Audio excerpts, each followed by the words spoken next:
jërë ngeen jëf yéen ñi safoo site internet bi di Buzz Actu 221 nuyu nañ leen bu baax jaajëfal leen ci kóolu tege sopp bi ak topp bi nga xamante ne rek yi nag ñu koy topp bu leen fàttee abonné di bës cloche de notification yi ngir mën a am yeneen i info jëfal nañu leen bu baax ci ànd bi ak topp bi nga xamante ne rek nañ ñu koy topp ci site internet bi di Buzz Actu 221 li gën a fës ci bopp xabaar yi nag dañu koy doore kàddu yi nga xamante ne Guy Marius Sagna daal dina koy yëkkati rek jagleel ko président bu Amérique di woo ci turu Donald Trump maanaam président bu États-Unis nee na ko nag lenn rek laa am pour wax la ko di kàddu député sénégalais bi di Guy Marius Sagna moom ci jëmi boppam rek daal dinay mel ni rek sol na yëre avocat nag ngir layal rek sud africain yi nga xamante ne rek attaqué nañ leen bu yàgg dara te ki leen ko def du kenn rek président bu yees bi di Donald Trump mi nga xamante ne rek moom moo nekk président États-Unis ci réseaux sociaux yi nag kii di Guy Marius Sagna daal dinay sàkku ci président américain bi mu daal di dugg rek ci li nga xamante ne moom la war a dugg ginnaaw ba mu yëkkatee kàddu nag ne ko del duggul ca yoon nekk ndaxte nag mbirum Afrique du Sud nekk na mbir moo xamante ne rek da nga cee war a tëj sa gémmeñ maanaam daal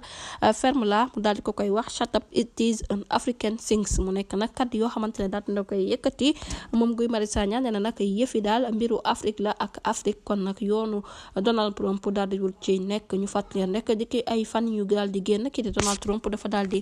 yëkkati woon ab ay kaddu daal di annoncé que ne nag lépp loo xamante ne rek ndimbal la jëm ci réewu Afrique yi rek daf koy daal di dakkal ginnaaw nag bu mu gisee ne rek yëf yi nag pare na pour xeex ak ñi nga xamante ne rek ñoom ñooy minorité yi yor nag lii di majorité suufu sud africain bu ñu sukkandikoo ba tey rek ci Afrique du Sud jamono ji ma ngay daal di xool naka lay def rek ba récupéré waat li nga xamante ne rek moom mooy